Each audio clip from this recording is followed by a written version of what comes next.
Meus amigos do Futebol em Rede Entrevista, estamos de volta com mais um nobre convidado. Nós temos no YouTube, nas redes sociais, mais de 100 personagens já passando por aqui. Estão à sua disposição no YouTube para você ver, rever. Tem gente do futebol, gente que fala de futebol, ou seja, gente da imprensa, gente que jogou, gente que já jogou e já conquistou tanta coisa para o futebol brasileiro e mundial. E hoje, um convidado muito especial que tem uma carreira muito bonita e que passou por tantos lugares, que pode nos contar tantas histórias legais, inclusive no Catar, onde vai ter Copa do Mundo agora no final do ano. Ah, nego!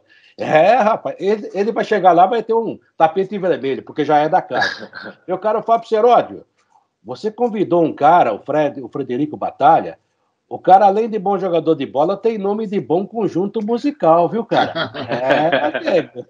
É verdade. Vocês já estão vendo na tela o Rafael Ramazotti de Quadros, 33 anos de idade. Ele é conhecidíssimo como RR19. Tem o CR7, que é o Cristiano Ronaldo, e nós temos o Rafael Ramazotti, 19, que está aqui na tela, vai contar sobre a vida dele. É um atacante brasileiro, começou no Palmeiras. Bom, começa você a fazer pergunta, e a gente vai desenvolvendo a conversa ao longo do programa, Quartarolo. É pela idade, viu, Rafael? Ele é responsabilidade. Ainda. Rafael, se eu disser que eu lembro totalmente da sua carreira aqui no Brasil, é mentira. Mas sei dos jogos que você fez pelo time do ABC. A gente há muito tempo trabalhou muito tempo na Jovem Pan, acompanhando os chamados grandes, né? Mas tinha grandes jogos aqui contra os chamados médios, que davam tanto trabalho também. Uhum. E pelo que eu estou sabendo, você ainda está em plena atividade. Só que o nome desse time que você joga lá no Catar, eu não sei falar direito. Então você vai ter que falar para a gente, e ao mesmo tempo eu te agradeço imensamente por atender o nosso convite e gostaria que você falasse realmente como é que você está tocando a vida nesse momento, que você pretende fazer, para depois a gente deslanchar um pouco mais com esse bate-papo. Muito obrigado pelo convite, primeiramente. Boa tarde a todos vocês. Agradecer ao Batalha também, né, que foi quem fez o convite. E muita gente não me conhece no futebol brasileiro, né? Porque eu saí do Brasil muito cedo. Eu saí do Brasil em 2010, tive a minha formação no Palmeiras, fui jogador do Palmeiras durante 10 anos, né? E tive poucas chances, poucas possibilidades no profissional. Uma coisa aí que da minha carreira eu sinto que poderia ter sido diferente. E saí do Brasil em 2010. Então, muita gente no futebol brasileiro não me conhece da mesma forma que me conhece no futebol asiático, por exemplo, né? E depois do Palmeiras ainda passei ali por Santo André, naquele vice-campeonato paulista. Em 2010 nós fomos vice-campeões, perdemos para o Santos de Neymar, Robinho, Ganso, aquele time do Santos que dava 5, 7 em todo mundo. E a gente fez grandes jogos contra eles, que o segundo jogo ganhamos e tivemos um gol legal, que foi anulado, e fomos vice-campeões paulistas. E agora na fase final, na reta final de carreira, né, 33 anos, estava no Moeider SC do Catar. Como chama? Moeider SC do Catar, e partindo agora para a reta final, para os últimos anos aí da carreira, fisicamente ainda muito bem, mas olhando o futuro já. Você sabe, Rafael, que o cara organizado sou eu. O Quartarolo, ele é meio maluco, ele inverte tudo. Mas hoje, em homenagem ao Quartarolo, ao invés de começar do início da sua carreira para o fim, eu vou começar da atualidade para o início. Até porque, lógico, nós estamos com uma Copa do Mundo batendo na porta, a Copa do Mundo vai ser no Catar, você estava no Catar, até praticamente está com contrato ainda no Catar, conhece muito bem o Catar e as coisas que acontecem por lá. Eu quero te pedir, por favor, que você dê um panorama daquilo que você viu no Catar de mudança em relação à Copa do Mundo, porque a gente está tendo notícias, aquelas notícias espetaculosas, puxa, aqui o estádio da final vai ser uma cidade que nem existia. É verdade? Eu queria que você falasse um pouquinho a respeito, por favor, Ramazotti. Cara, o Catar é muito, muito bonito, né? Só que está tudo em obra. Então é areia, é poeira para todo lado, né? Mas os estádios já estão prontos, o trem, metrô e essas coisas já estão todos prontos, mas a gente ainda passando por lá ainda tem muita coisa em obra e foi praticamente construído tudo do zero, né? Assim, os estádios, as estruturas são absurdas, né? Os estádios, qualquer estádio que você vai lá, Mesmo os estádios mais antigos já são estádios impressionantes, estádio de ficar de boca aberta. Mas eu acho que muitos estrangeiros também vão ter alguns problemas lá, porque todo mundo está indo para o Catar ou vão para o Catar pensando que é Dubai, que é Emirados Árabes, que já é um país muito aberto, né? Dubai, Abu Dhabi, onde foi o último Mundial de Clubes, é um país muito aberto, né? E é praticamente para estrangeiro.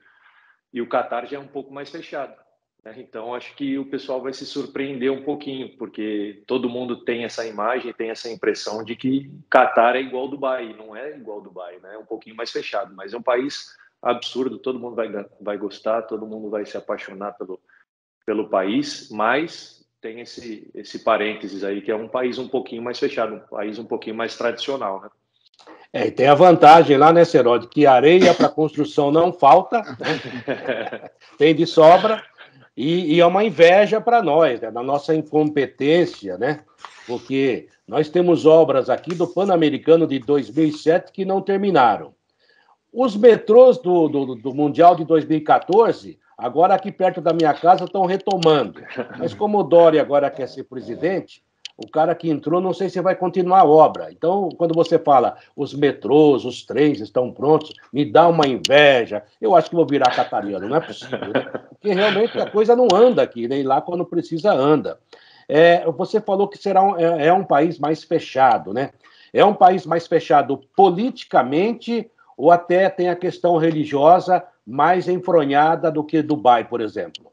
Acho que é mais uma questão religiosa, né? Não tanto por questões de política e coisas do tipo, mais uma questão religiosa, como álcool, coisas do tipo, vestimenta das mulheres, né? Ainda é um país muito machista e dessa forma, por questões de religião, ainda é mais complicado, é mais fechado por conta disso, né?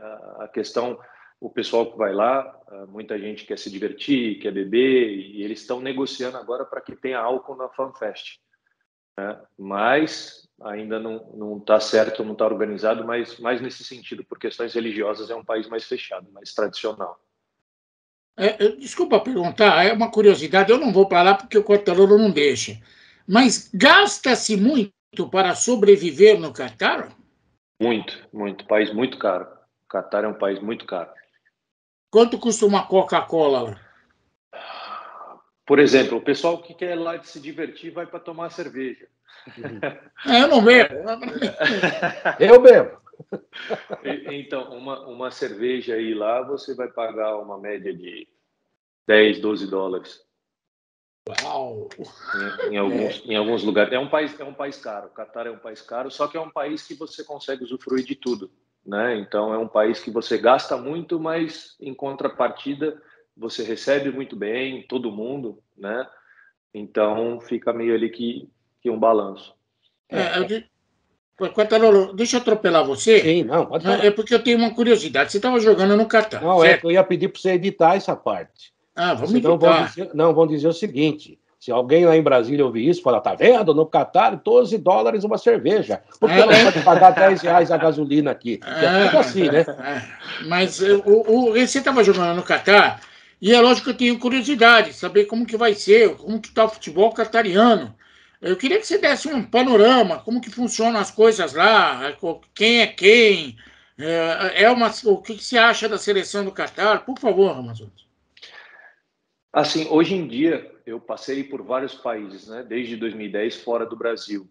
E tem muitos países, quando a gente chega, a gente fala, pô, vou ser artilheiro aí com o pé nas costas, que vai ser fácil. Hoje é impossível, não tem mais. Claro que alguns níveis e alguns jogadores fazem muita diferença, né? Mas tirando esses jogadores que são fora da curva, o restante é meio que similar. O que distingue ou não são as oportunidades, né? Por exemplo, 2012 com o FC Zurique eu joguei a Champions League. Então, de uma Champions League para uma outra liga não tão famosa, tu não vê tanta diferença assim. É mais uma coisa igual a gente assistindo o jogo de uma Champions League, a gente fala, nossa, que intensidade, que campeonato legal, que correria, como eles são organizados e tal, e é uma coisa que a gente não consegue fazer no Brasil. Não é tanto por conta de qualidade, né? Porque, como eu falei, a qualidade é meio parecida. Mas no Brasil, o Palmeiras aí vai fazer quantos jogos? Mais de 100 jogos aí. Então, é uma questão que não tem como ter a intensidade que tem na Inglaterra. Pode falar, mas lá no Boxing Day eles jogam igual no Brasil, mas eles jogam por um curto período de tempo, né? Então, hoje o futebol é muito igual. E o Qatar também. O Qatar foi mais uma surpresa positiva. Acho que o problema principal deles é uma questão de mentalidade, né? Para eles, às vezes, a gente que é muito competitivo, né? O sul-americano é muito competitivo, então a gente sempre quer ganhar, a gente está sempre bravo. Eu, quando perco um jogo, vou para casa, fico desesperado que perdi um jogo, e para eles, se ganhou, empatou, perdeu, tá tudo igual. Mas hoje você tem lá no Qatar Rames Rodrigues, que foi artilheiro da Copa de 2014, você tem o Santi Cazorla, que seleção da Espanha há muitos anos, Arsenal, André Ayew, que jogou Premier League. Então tem vários jogadores lá e o nível está muito legal, assim como a seleção. A seleção eles tentam também levar jovens jogadores para que eles possam naturalizar, né? Rafael, você falou uma coisa legal, é sobre a paridade, né? Lá você gasta mais, mas ganha mais, né? Que é uma coisa, muito aqui se fala, porque em tal país, mas você ganha mais, gasta mais, é proporcional. Então, e por isso também vale a pena. Você falou do clima, e você citou aí, por exemplo, o futebol brasileiro em relação à Inglaterra, né? Que hoje a Premier League é a principal liga do mundo, indiscutivelmente. E há um outro adendo, né, no país, no nosso país. O problema do clima mesmo, que você joga no sul com um clima, aqui no centro-oeste, no sudeste com outro, aí você vai para o norte e nordeste, porque o nosso país é um continente, né? Uhum. E tem jogos demais. Então, para se adaptar a isso, é uma complicação e você deve saber melhor que eu. Agora, no Catar, foi inclusive pela primeira vez na história, a Copa será no fim do ano, né? Papai Noel é o que vai dar a taça na final. Realmente, essa mudança era necessária? Não dava para fazer no meio do ano? Não, é impossível. No Catar, se não for no inverno, é impossível você fazer qualquer coisa. Por exemplo, no Catar, agora eu saí de lá, não estava um período muito ruim, já estava fazendo 38, 39 num dia tranquilo, num dia ameno, né? Porque eu também dei sorte e fui na época certa, porque era o inverno. Então, inverno também faz bastante frio, mas eu saí de lá agora em maio, que não é o maior calor, chega ali junho, julho, agosto, é impossível, porque vai fazer 50 e tanto, 53, 57 graus e, por exemplo, não tem ninguém na rua. O pessoal já sabe, eu conheci um pessoal brasileiro que mora lá há 10, 12 anos, e chega essa época, o pessoal manda a família para casa. Chega ali junho, julho, volta todo mundo para o Brasil, porque lá só dentro de casa não tem como sair, porque é muito calor. Então, se as pessoas não conseguem sair para passear, imagina uma Copa do Mundo nessa altura, né? Eu querendo vender bronzeador, tá vendo? Não vai dar certo. Não vai. Rafael, você jogou em tanto lugar do mundo. Você jogou no México, na Malásia, na Coreia do Sul, em Portugal, em Singapura, na Suíça, no Japão. Caramba! Teu passaporte tem mais carimbo do que a caderneta minha de escola, hein? E minha filhinha começou essa aventura com 3 meses. Legal. Com 3 meses de vida, ela já começou nessa aventura de pegar 24 horas só dentro do avião para Singapura, depois mais 24 para o México e todo esse... Para onde a gente vai, ela está junto. Então, com 3 meses, ela já começou a fazer parte dessas aventuras todas aí. De todos os lugares, eu dei uma pesquisada para falar com você, de todos os lugares, onde você fez mais sucesso foi Singapura. Você foi campeão, 2 vezes artilheiro. E aí eu fico pensando assim, caramba, o futebol de Singapura, eu não tenho nem ideia de como seja. Como é? Foi exatamente dessa forma que eu recebi a proposta. Só que tem um treinador chamado Steve King, que é um ex-treinador da Real Sociedad, Blackburn, Fulham, da Premier League, e ele tinha tentado me levar para a Inglaterra quando ele ainda estava lá. E não deu certo, porque o clube que eu estava não queria me vender, e ele assumiu esse projeto em Singapura. Quando ele me ligou, eu falei, cara, se ele está me ligando e um treinador sai da Premier League para ir para Singapura, alguma coisa precisa ter lá, não é possível. E eu ainda tinha contrato no Japão. Ele me ligou, cara, sim, Singapura, vamos para lá e tal, quero fazer um time legal, quero mudar a história do clube, quero fazer esse clube grande, porque até então o sultão de de Brunei. A liga era de Singapura, mas a gente morava num país do lado que é Brunei, né? E tudo pertencia à Malásia e se dividiram. Agora tem Malásia, Brunei e Singapura. Vamos jogar a Liga de Singapura, mas a gente vai viver em Brunei. O sultão era o sexto homem mais rico do mundo, acho que 4 vezes mais dinheiro do que o dono do City, 6 vezes mais do que o dono do PSG. Então, uma estrutura que ele poderia fazer muita grana e poderia fazer muita coisa boa para o clube. E aí ele me explicou todas as situações. Eu falei, bom, se você está indo, quem sou eu para falar não, né? E aí rescindi o contrato no Japão. Todo mundo falava para mim, cara, tu tá maluco, a carreira vai acabar, não vai dar certo, porque graças a Deus eu consegui quebrar alguns preconceitos de mercado, né? Eu, por exemplo, do Japão em 2011 consegui fazer uma transferência para o Zurique, que é um dos maiores clubes da Suíça que jogava a Champions League.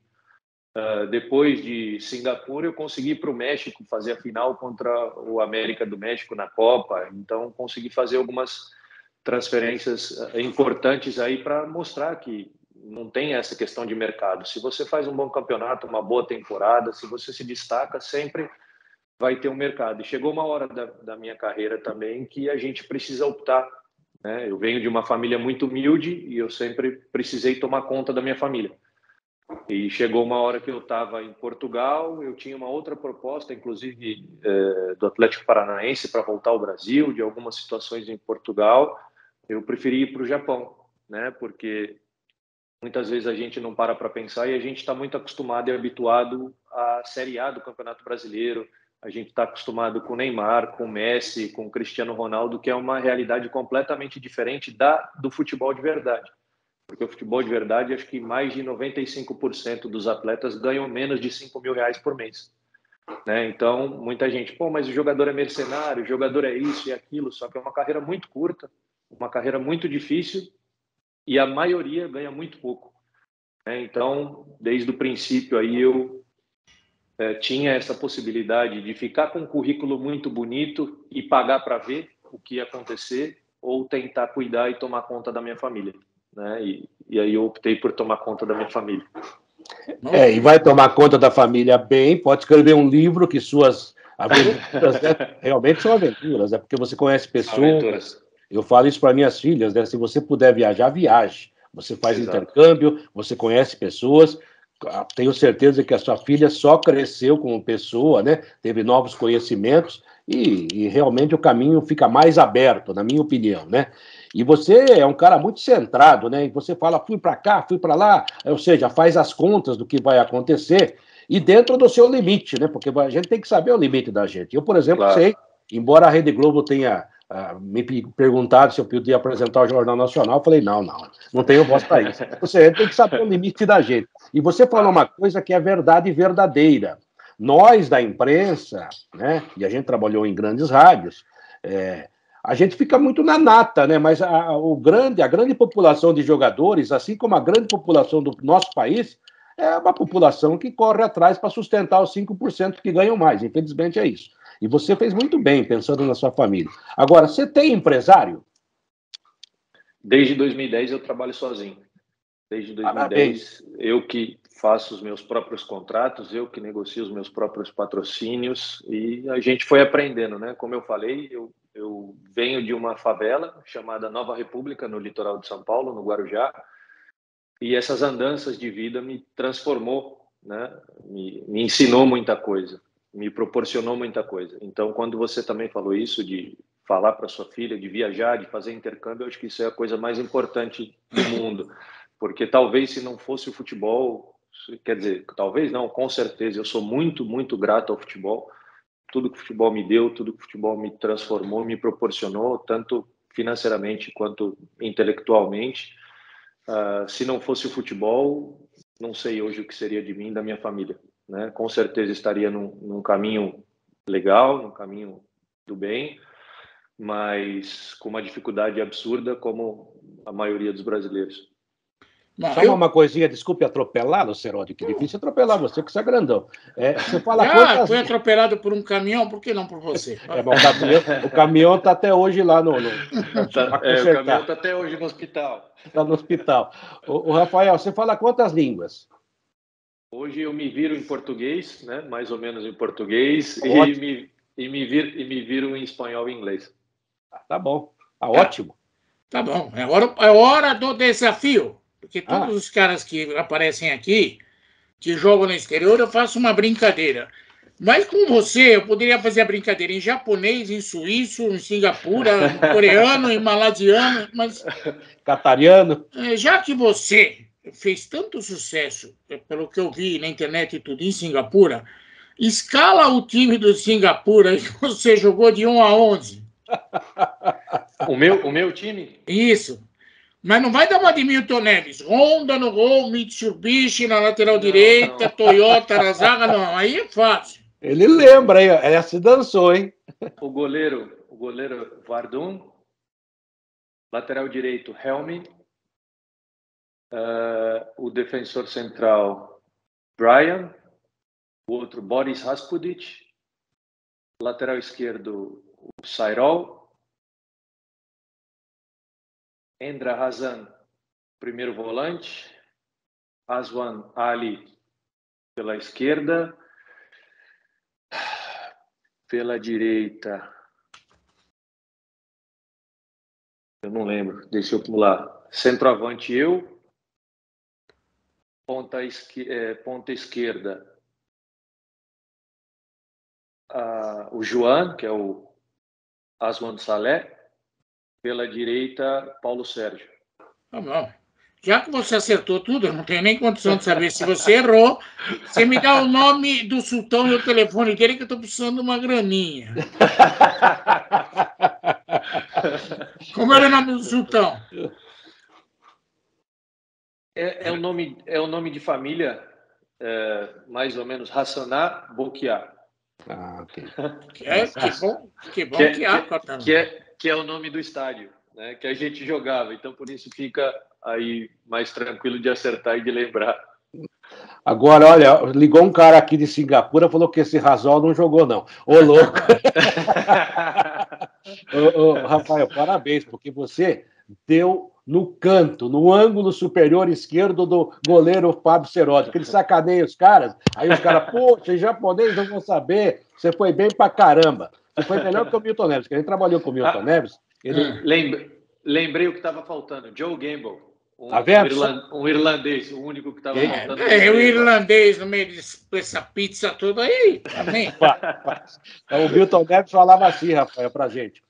Porque o time tal tinha fulano, aí você ia checar, ele falava 3, 4 nomes e o resto ele ia chutando, né?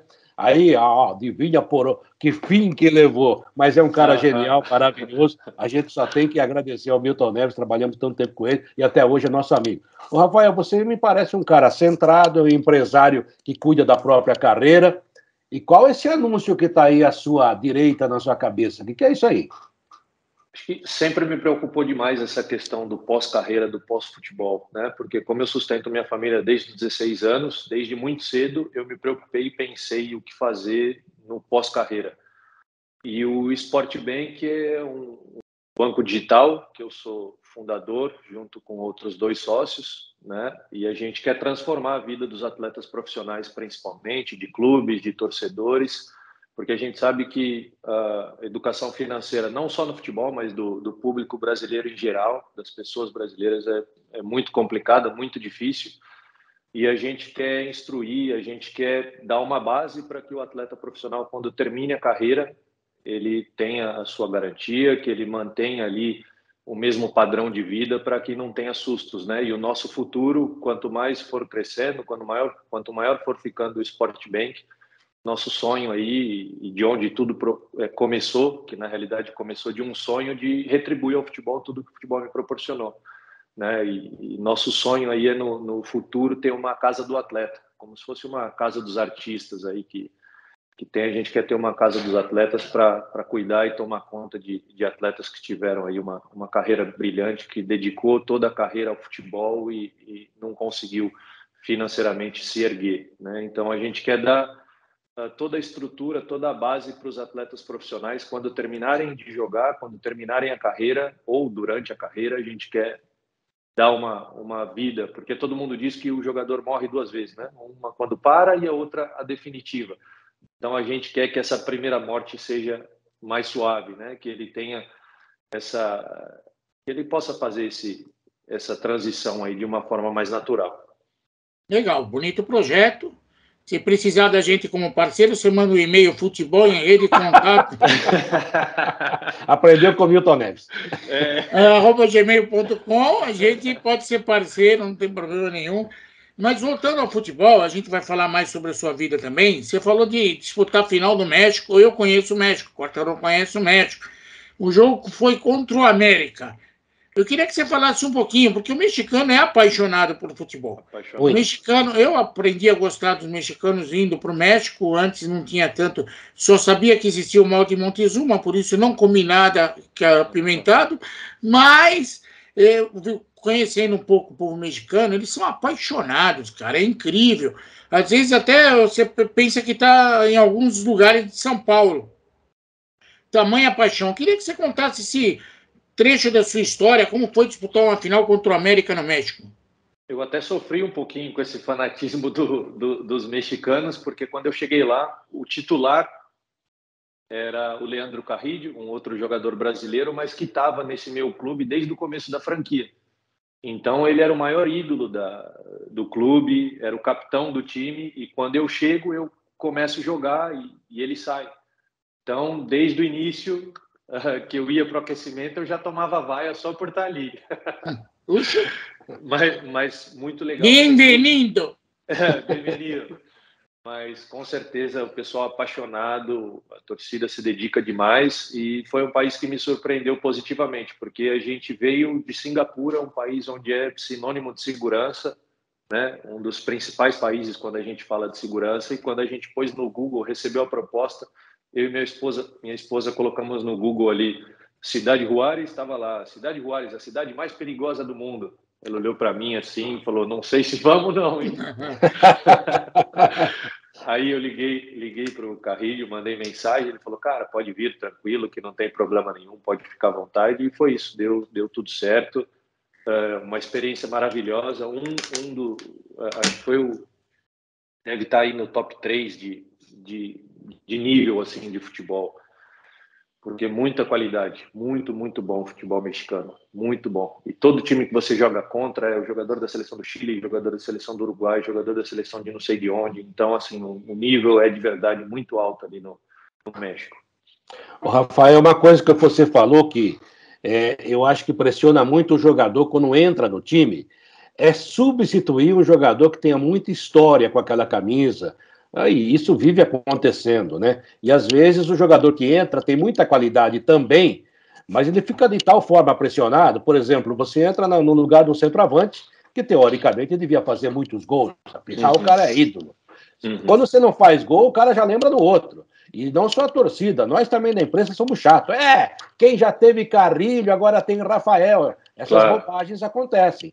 Por isso que eu falo que o Rogério Ceni deve ser um monstro, porque ele entrou no lugar do Zete e ninguém pedia mais o Zete, né? Quer dizer, eu acho muito difícil isso. Então, eu gostaria que você contasse essa sua experiência, que também é mais uma ótima experiência para você contar, né? Como é que é entrar no lugar do maior ídolo do time, ser pressionado até na hora do aquecimento, ou seja, o jogo nem começou, ele não perdeu nenhum gol ainda, Cerotti, e já está sendo pressionado, né?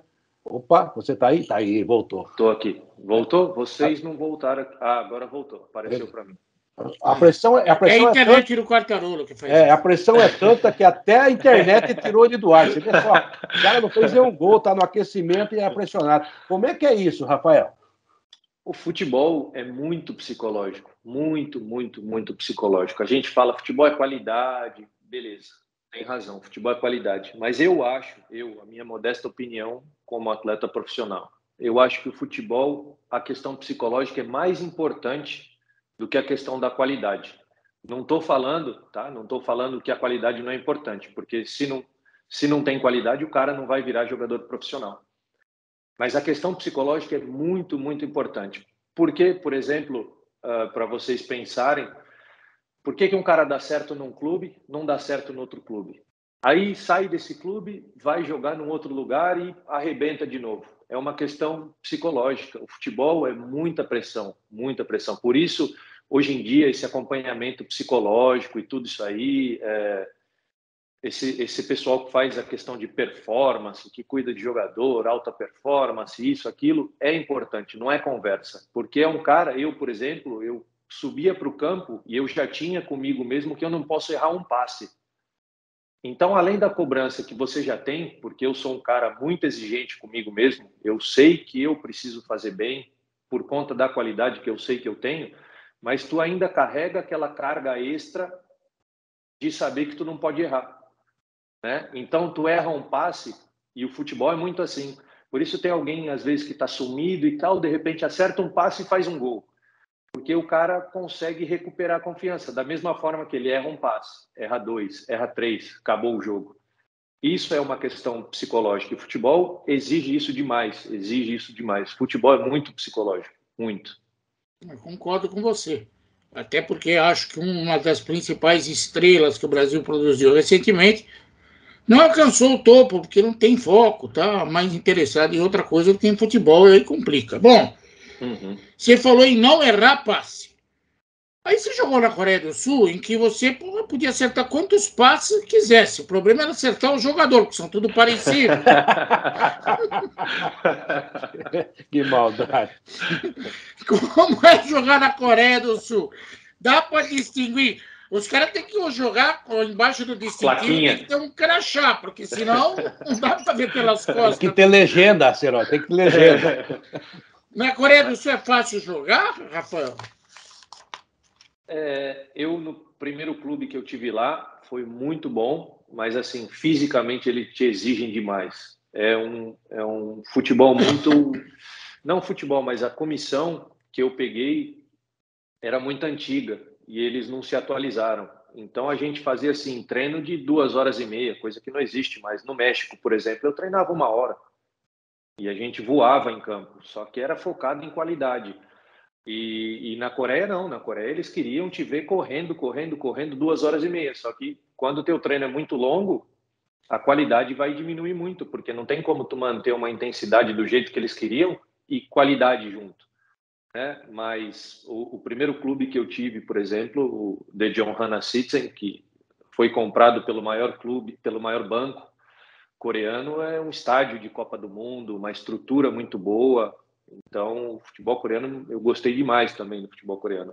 Muito legal. A minha segunda passagem no Ginhê já foi mais difícil, porque o treinador era pior ainda, parecia que a gente estava no exército, a gente só corria. Eu falei, cara...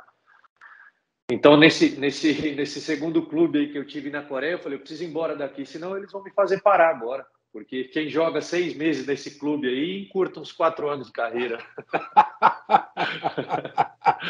Que coisa, hein?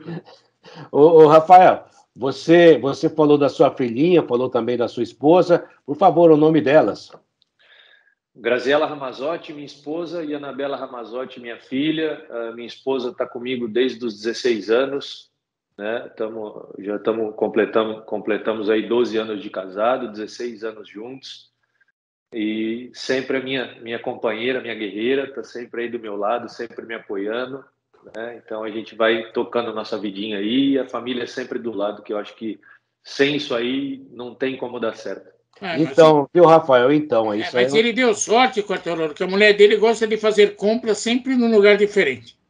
Tá certo. Mas o Rafael... Lá em casa é o contrário. Lá em casa quem gosta de fazer compras sou eu. Minha mulher é econômica demais. Não, ele é que é o gastador. Ele que sabe quanto tem que gastar. Eu também não posso reclamar, não. Por exemplo, minha mulher detesta shopping, né? É difícil você falar assim. Mas ela gosta de supermercado. Ela entra para comprar uma Cândida e volta com o cartão. Tudo. Porque estava na promoção, né? Você sabe que promoção e outra. Dá o cartão não vence. Então é uma beleza. Mas aí... Deixa eu ouvir. A minha mulher lá fora a farmácia não é igual ao Brasil, né? Que é só remédio. Lá fora as farmácias parecem shopping, né? Eu sei disso. minha mulher gosta bastante de farmácia. Então, todo lugar que a gente vai, ela quer ir numa farmácia, que tem a maquiagem, tem o batom, É igual não a é minha. só... Mas sabe o que acontece, Rafael, que eu ia querer falar com você, e agora falando sério, né? E graças a Deus, e graças às nossas mulheres, estamos aqui com muita retaguarda, né? Sou casado há mais de 30 anos, o Cerone também há muito tempo com a mesma esposa, nada contra quem já E mudou. ele ainda é meu Claro. padrinho de casamento. Olha que Eu sou azar. padrinho de Que casamento. legal. É que ele convidou o Vanderlei Luxemburgo e Oswaldo Ah, Ferreira, pô. eles não puderam ir, eu fiquei Estavam sério. Tá longe. bom, antes história. Essa que é a verdade. Eu vou contar para você uma história que você vai ficar chocado depois do programa. Depois a gente Vai. conversa. Aí, o Rafael, nessas andanças todas, é claro, você teve em lugar que era de difícil comunicação. O que acontece muito, a gente sabe, no futebol, na vida de qualquer um, nos segmentos todos, né? Você vai trabalhar fora do país, leva a esposa, leva a família. E às vezes elas ficam muito sós, porque você vai trabalhar, e aí, como é que faz? Não tem nem que. A hora não passa, dá um, sabe, um tédio desgraçado. E me parece que a sua esposa segurou bem a onda, né? Porque você está feliz, sorrindo, uma família bem formada, falando bem das duas, né? Eu não vou perguntar para elas se elas falam bem de você. Vamos deixar assim, né? Parece brincadeira, viu? Ele faz isso, vamos. Faz. Como é que foi isso, essa convivência, suportar esse momento para te dar a retaguarda? Principalmente no México. No México é igual ao Brasil, viaja muito, as viagens são muito longas. A gente, por exemplo, de Cidade Juárez não tinha voo direto para lugar nenhum, para cidade nenhuma. Então a gente tinha 2 horas e tanto até Cidade do México, fazia uma conexão de não sei quantas horas para depois ir para a cidade de destino do jogo. Então, mas minha mulher também sempre se virou, nunca reclamou. Minha mulher é apaixonada por corrida, né? Por correr. Então ia lá correr os 10, 12, 15 quilômetros dela, ia andar de bicicleta, ou ia para a farmácia, para um shopping, ia para o café. Minha mulher também é apaixonada por café, sentava num cafezinho, e agora minha filha faz a companhia para ela, né? Então as duas aí vão para playground, vão para piscina e vão se virando para matar o tempo. Esse é o bom do Catar.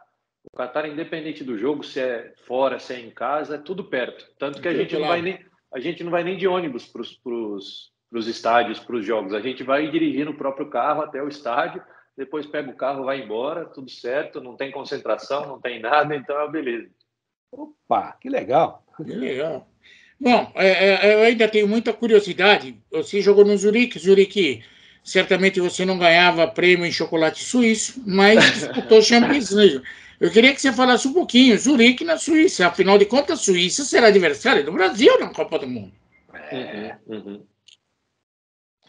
E um dos meus melhores amigos é um ex-goleiro aí da seleção da Suíça, Johnny Leone. E a Suíça, assim, para mim, acho que foi um dos países, por incrível que pareça, mais difíceis aí dessa nossa adaptação nesses 12 anos fora do Brasil. Porque a gente está acostumado com esse calor humano, com dar um bom dia no elevador, dar um bom dia para um vizinho, ajudar um de uma forma, o outro ajuda a gente de outra forma e a gente vai levando. E na Suíça é um povo muito frio, muito frio. Estou falando de Zurique, né? Porque a Suíça tem ali a parte francesa, a parte italiana e a parte alemã. Eu morei nessa parte alemã, né? Estou falando da experiência que eu tive morando lá. Não estou falando para passeio, essas coisas do tipo, que é tudo muito legal, muito bacana. E acredito que até possa ser, né, de morar. Mas para mim acho que foi o país mais difícil ali que eu vivi, muito por conta disso, dessa falta de calor, de ajuda das pessoas, mas a estrutura do clube, as ligas que a gente jogou, realização de um sonho, né, foi sensacional. Mas aí que me deu aquele clique do futebol, sabe? De ver vários jogadores de vários clubes de uma Champions League e ver que o nível não é muito diferente. Claro, tu tem aí Messi, Cristiano Ronaldo e tantos outros jogadores que são fora da curva. Esses aí são muito diferentes. Mas tu pega ali a grande maioria, é muito igual. Nós brasileiros, muitas vezes, a gente tem um costume de falar que o de fora, que o estrangeiro é melhor e tal, mas quando a gente analisa friamente, a qualidade está ali, está igual, ou o brasileiro é melhor. Só que a gente tem costume, por exemplo, a gente tem uma marca brasileira X, mas a gente sabe que se comprar a marca estrangeira, vai ser mais valorizado, vai ser legal, melhor visto. E é mais ou menos assim, na Premier League tem muito jogador bom, isso conversando com o Steve King, que foi treinador lá, que me mostrou algumas coisas, o nível é muito parecido. Então tem cara lá, que jogando num Liverpool, por exemplo, que não sei se jogaria num clube de meio de tabela na Série A do Campeonato Brasileiro. Pode parecer loucura, mas eu estou falando da experiência que eu tive olhando de perto. Da mesma forma que quando eu estava no Bragantino, fui jogar contra o Corinthians, né, e eu vi Paulo Guerreiro, Renato Augusto e o Alexandre Pato, que eu tinha uma opinião diferente, que eu achei que fossem jogadores normais, eu vi dentro de campo que são jogadores acima da média, são muito diferentes, assim como o Ganso e Neymar e tantos outros, né? Mas os níveis são parecidos, só que aí no Zurique foi uma época especial, ao mesmo tempo que foi difícil fora de campo, foi a realização de um sonho, né? Quando toca aquela musiquinha, você não sabe se chora, se comemora, se grita. Um menino da Nova República, de uma favela no Guarujá, ouvindo aquela musiquinha tocar, é coisa de videogame, né? Que legal, cara. Não, e você falou uma coisa, né? Que eu também às vezes noto, né? E eu sempre falo essa frase do Cruyff, porque parece meio piegas, batida, mas ele em 2010, né? Ele falando com a imprensa brasileira, ele falou o seguinte: a maior derrota do futebol brasileiro não está no placar. Vocês perderam o seu jeito de jogar. É aí que a gente perdeu, viu, Rafael? Uhum. Exatamente. Eu tive um treinador, já tive vários treinadores, alguns montam um time de acordo com o adversário, outros jogam para ganhar o jogo.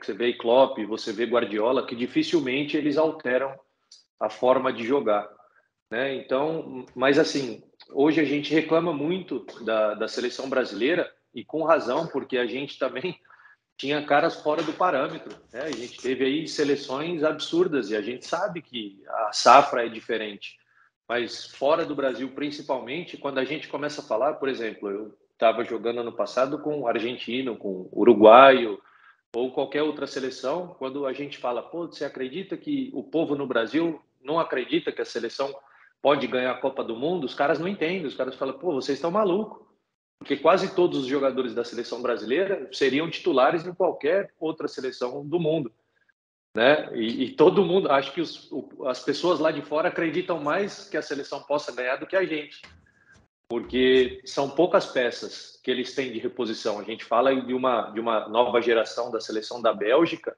por exemplo, que eliminou o Brasil na última Copa, mas se você tira um De Bruyne, você tira um Lukaku, um Courtois, você tira um Hazard, ou mantém o Hazard que não vem em uma boa fase.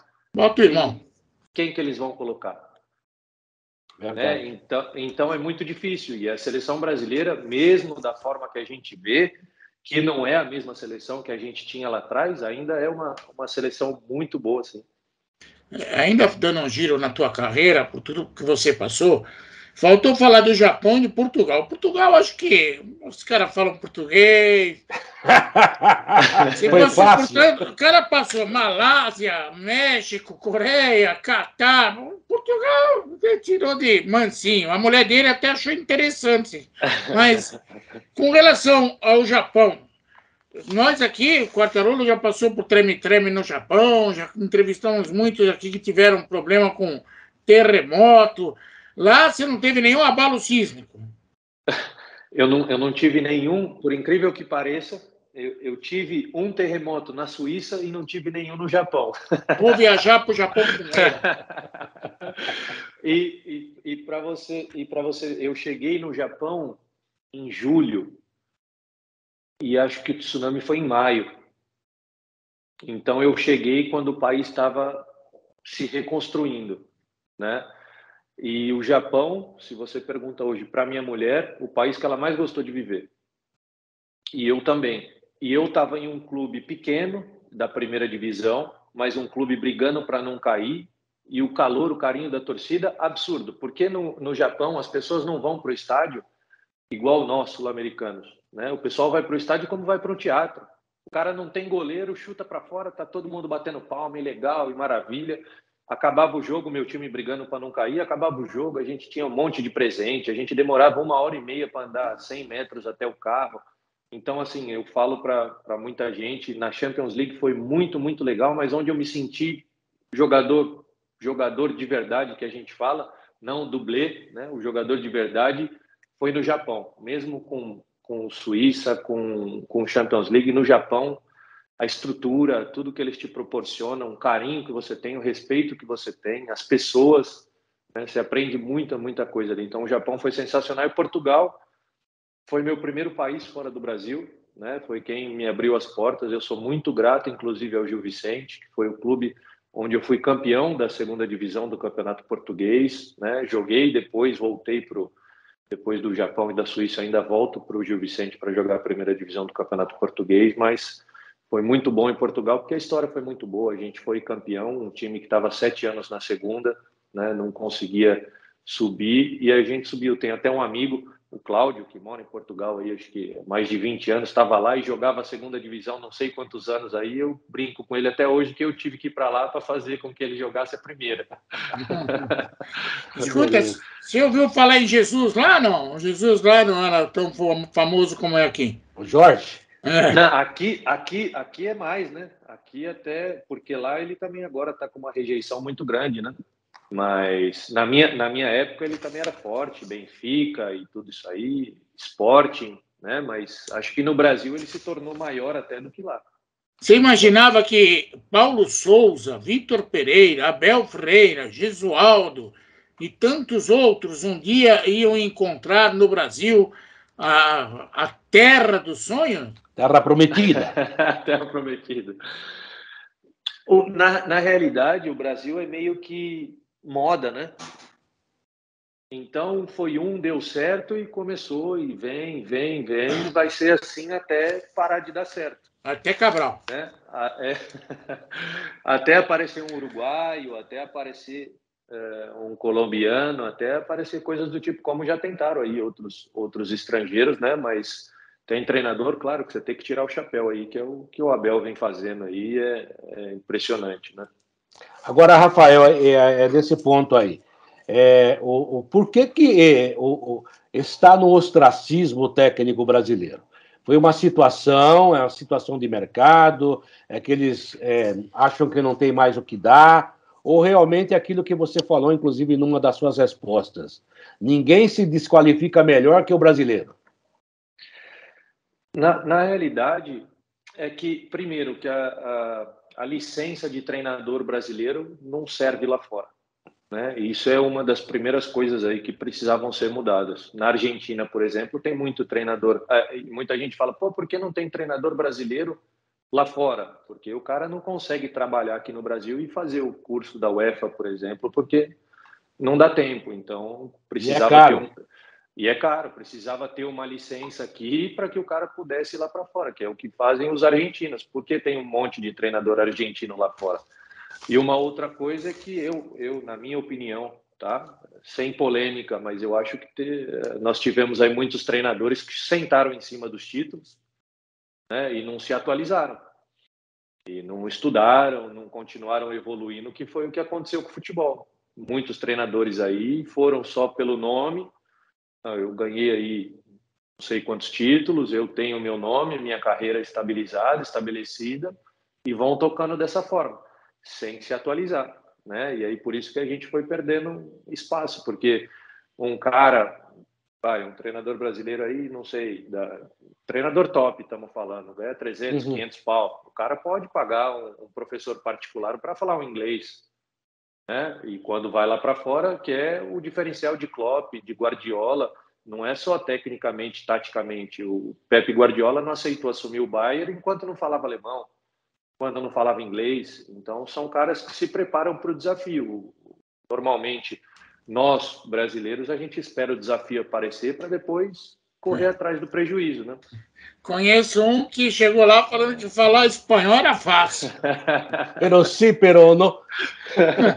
Aí teve um tal de Zidane que chamou ele de lado, começou a falar com ele, falou, esse cara metido, esse careca aí, ninguém entende o que ele fala.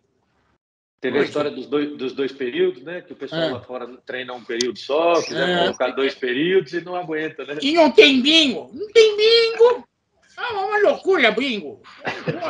Sem bingo não dá, sem bingo. Sem bingo não dá. Bom, fora isso, Rafael, quando eu fui fazer a pesquisa, eu encontrei um detalhe que me chamou muita atenção. No Palmeiras, quando você começou, você foi artilheiro em tudo quanto era jeito, no sub-15, 17. O que aconteceu? Porque você era um cara tão promissor como esse menino que apareceu agora na Copa São Paulo, que já está sendo amaciado pelo Real Madrid, sondado por não sei quem. Você era um cara que tinha um futuro enorme, até pelos gols que fazia. O que aconteceu? Na minha época, eu fui artilheiro de todas as categorias do Palmeiras. Todas as categorias. E eu sempre fui um centroavante de área, 9 de área, um 9 tradicional. Só que, modéstia à parte, né? Mesmo com a minha altura, eu sempre fui um cara bom tecnicamente. Né? Eu fugia um pouquinho aí do padrão. Tanto que todo mundo era bola para cima e cabeça e tal. Eu ficava bravo, eu não queria cabecear. Os caras jogavam a bola para minha cabeça, eu saía da bola para que eles aprendessem que eu não quero jogar só de cabeça. Né? E eu tinha qualidade com os pés. E sempre fui artilheiro de tudo que eu disputei, só que na minha época não era igual hoje. Na minha época era muito mais difícil chegar no profissional. Era muito mais difícil você ter uma brecha, você ter uma vaga no time de cima. A gente treinava praticamente toda semana com o time A do Palmeiras, mas a brecha não aparecia.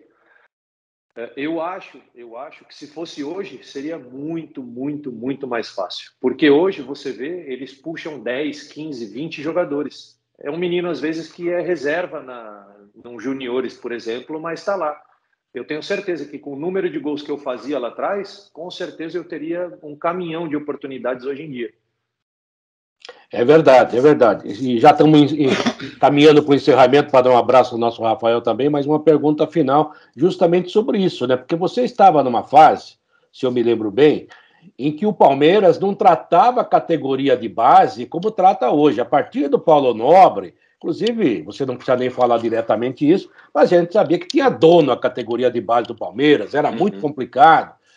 Antes dessa nova safra surgir, dessa nova mentalidade surgir, aliás, a história do Palmeiras sempre foi montar grandes times com jogadores contratados, as academias todas. Agora é que estão surgindo jogadores aí, porque há um trabalho que vem de 2014 para cá, o que prova que dá frutos.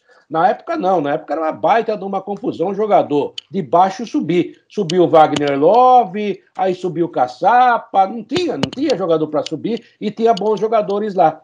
A única coisa legal que eu achei nisso é que é uma prova também de quando você tem boa formação, mesmo você não ficando no clube, você pode ter uma carreira, né, boa, uma carreira vitoriosa como você teve. Mas naquela sua época lá, Rafael, a base do Palmeiras era, vou dizer uma coisa, desculpa a expressão, mas era uma zona, né? Não vocês, jogadores. Era muito difícil. Eu perdi convocação de seleção brasileira sub-17 por conta de bagunça. Né? A gente não tinha a estrutura que tem hoje, o Palmeiras não era o que é hoje. Né? Então, hoje seria muito mais acessível. Eu, com o número de gols que eu tinha lá atrás, era todo ano eu sabia que eu ia disputar para ser artilheiro do Campeonato Paulista, independente da categoria. Se fosse pré-infantil, infantil, júnior, Palmeiras B, qualquer lugar que eu ia, qualquer categoria que eu fosse jogar, eu sabia que eu ia brigar para ser artilheiro. E o Palmeiras jogou fora. Na realidade, jogou fora muitos talentos. David Braz saiu do Palmeiras. Elias, que no Palmeiras comigo era atacante, o Corinthians e esses clubes era de lá. Ilcinho, lateral direito, era do Palmeiras da minha época. Marquinhos, que depois foi para Roma, da minha época. E tantos outros aí que foram desperdiçados, foram de graça para outros clubes, porque o Palmeiras não aproveitava. O Palmeiras não queria saber das categorias de base. A gente treinava sempre, chegou uma hora que eu podia renovar o contrato, mas eu não quis mais renovar o contrato. Cara, eu vou ficar renovando o contrato para quê? Estou com 18 anos, estou com 19, eu não fiz um jogo, não joguei, o que eu vou ficar fazendo aqui? Eu preciso sair para tocar a minha vida, para tocar a minha carreira. E foi aí que eu decidi seguir o meu caminho. Né? E o futebol... Hoje eu acredito, eu vejo que ou você vai para os grandes, você precisa ir para os grandes da Europa, ou você precisa ir para um mercado secundário. Né? estou dizendo para que você consiga se manter financeiramente, eu estou dizendo, porque quando você fica no Brasil é muito difícil se você não está nos grandes. Se você vai para um clube pequeno de Portugal, muito difícil também financeiramente, e você vai para mercados alternativos. Malásia, Tailândia, Singapura, Coreia, Japão, Emirados e coisas do tipo, para que financeiramente você consiga se manter, né? Porque, na realidade, todos nós trabalhamos para que, quando a gente aposente, a gente tenha uma vida mais tranquila, né? E eu, graças a Deus, sou feliz, tenho certeza que muita coisa poderia ser feita diferente na minha carreira, mas sou grato a Deus por tudo que aconteceu, né? Foram opções e decisões minhas, sozinho, sempre sem empresário nessa andança toda, e fui aprendendo na raça, fui aprendendo na marra, batendo a cabeça. Então hoje sou grato a tudo que eu vivi, sou grato ao futebol, grato à carreira que eu construí, aos números que eu fiz, e a gente vai passando isso para a nova geração também. É um exemplo, você é um exemplo, porque nem todos que entram nessa praia conseguem um lugar ao sol, nem todos. Mas você é um exemplo de persistência e competência, você girou o mundo aí, no mínimo você é um grande cara para uma agência de turismo. Mas, pelo dinheiro que você ganhou, tem até banco, a coisa está ficando boa. Eu tenho uma curiosidade final, até parece uma brincadeira, mas é curiosidade mesmo. Porque eu sei, por exemplo, que no México o dinheiro corre. O dinheiro come solto, lá funciona. A impressão que eu tenho do Japão a mesma coisa, da Suíça, se não correr por bem, corre por mal, porque está cheio de banco lá que consegue alguma coisa. Mas você tomou algum chapéu de um sultão, de um sheik? Esses caras não estão cano, não? Porque eu lembro do Rivelino que arrumou uma treta na Arábia Saudita. Mas aí ele arranjou confusão, não foi nada disso. Não, eu, financeiramente, o único chapéu no Brasil que eu tomei, e eu estou 12 anos fora, e está na justiça até hoje para eu tentar receber, que eu não recebi, foi no Brasil. Ah, é? Mas você não jogou no Vasco? Como não? Fora problema 000. Na Suíça, por exemplo, é um modelo a ser seguido, porque na Suíça, antes de começar o ano, o clube tem que pagar o ano inteiro. O clube deixa na federação o ano inteiro. Então, a federação faz o repasse. Né? Liga! Vocês querem criar uma liga? Uma boa sugestão do Rafael. Exatamente. É o que acontece aí. Muita gente é contra clube empresa e coisas do tipo, mas muita gente precisa entender que é uma empresa. Né? Precisa ser tomada à frente e cuidar do futebol como uma empresa, porque senão o cara vem aí e faz o que muitos presidentes estavam fazendo. Pega aí a receita de 10 anos para frente, traz agora, e o outro que se vira no próximo mandato. No clube empresa, não. Se tu não trabalhar direito, não fizer direito, a conta não vai fechar. Beleza. Rafael Ramazotti de Quadros, vamos dar um abraço nele. O cara... Você gosta do Eros Ramazotti, né? Pelo jeito, né? Claro, com certeza. Da família, né? Da família, está em casa. Da família. Serode, mandar um abraço dele? Um beijo, obrigado pelo carinho, obrigado pela atenção. Você deu uma aula aqui para gente, não só de futebol, mas também sobre as andanças que o mundo nos proporciona. Obrigado, viu, de coração, viu? Eu também agradeço. Faço as palavras do Serode. Olha, foi muito legal nessa andança das nossas vidas também, né? Eu, por causa do futebol, conheço mais de 70 países, o Seródio também, né? Com meu dinheiro não conheceria. Então, aproveitei o máximo. O máximo que pude, assim como você. Então, Rafael, um abraço a você, seja muito feliz. Dê um abraço bem apertado na esposa, também na filhinha, que você siga em frente, que o seu banco realmente seja um banco de muito sucesso, né? É o novo Nubank do futebol. Veja só, que beleza. Obrigado pela participação. Foi ótima a sua entrevista, foi maravilhosa, foi uma história de vida e também um exemplo de vida, uma lição de vida, viu, Rafael? Obrigado. Obrigado a vocês, eu que agradeço aí por todo o carinho, agradeço pelo convite, e se Deus quiser, o Sportbank vai transformar a vida de muitas famílias aí através do futebol. Futebol em rede, contato@gmail.com. Aqui o programa é assim, viu, Rafael? Você já percebeu? Maravilha. Bom, gente, esse é o Rafael Ramazotti de Quadros, sobrenomes importantes, né, na vida brasileira, na vida internacional. Jogador de futebol, continua na ativa, tem muita história para contar. Começou na grande Sociedade Esportiva Palmeiras, onde infelizmente não teve muita chance, mas a sua vida, o seu currículo futebolístico mostra também a competência dele e também sua vida particular é muito bem embasada.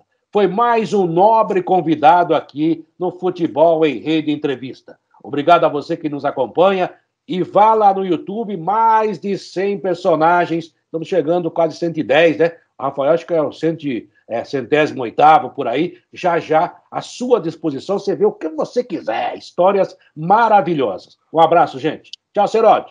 Valeu, Rafael. Obrigado, Rafael. Tchau, obrigado.